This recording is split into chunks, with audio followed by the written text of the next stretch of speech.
Όμοιος ομοίο αϊπελάζει. Αφήστε δε αυτό το αδερφάτο των υποτών που είχε μαζευτεί χθες στην Αθήνα. Τι ποστάριο ήταν αυτό. Τι έγινε χθες. Τι έγινε χθες. Όλες οι αδερφές της Ευρώπης μαζεμένες εδώ ρε. Άμα ο άλλος, αυτός που έκανε μαζί με την Ινδυσία τα κοντοπούλια, πώς λέει, μακρυπούλια, κοντοπούλια, δεν ξέρω πώς λέγεται. Κοντοπούλια, ναι αυτή. Που έκανε να πούμε την παρουσίαση. Τι αδερφάρα είναι αυτή ρε. Και να λέει από το μικρόφωνο. Αχ μωρέ η Αντούλα, βλέπω την Αντούλα. Ξέρω πως τι πιάστηκε με γάμο την τρέλα μου να. Γελάτε ρε, γελάτε ρε.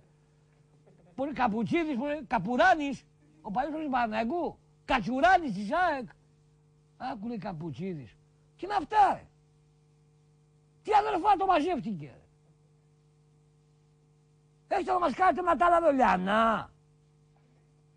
Τι πάτη είναι αυτή ρε. Σαν βολά αυτοκινήτου, έχει κάτι τιμόνια στον κιλά. Τέτοια σαν γερμανικά κράνη ρε.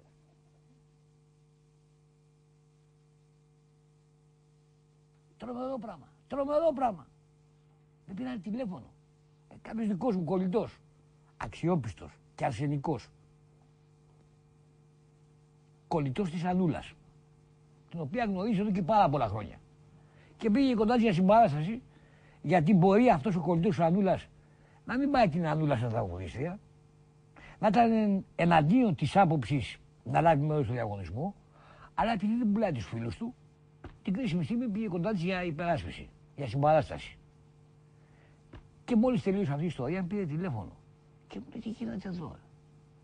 Τι γίνεται εδώ, άμα δεις τι γίνεται έξω μέσα στο ΆΚΑ, έξω και μέσα στο ΆΚΑ, να τρελαθείς. Όλο το αδερφάτο των υποτών, τηλεκριτική, για αυτό ο Τιμογιαννάκης.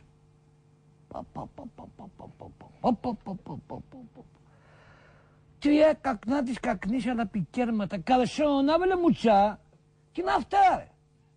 Eurovision σου λέει.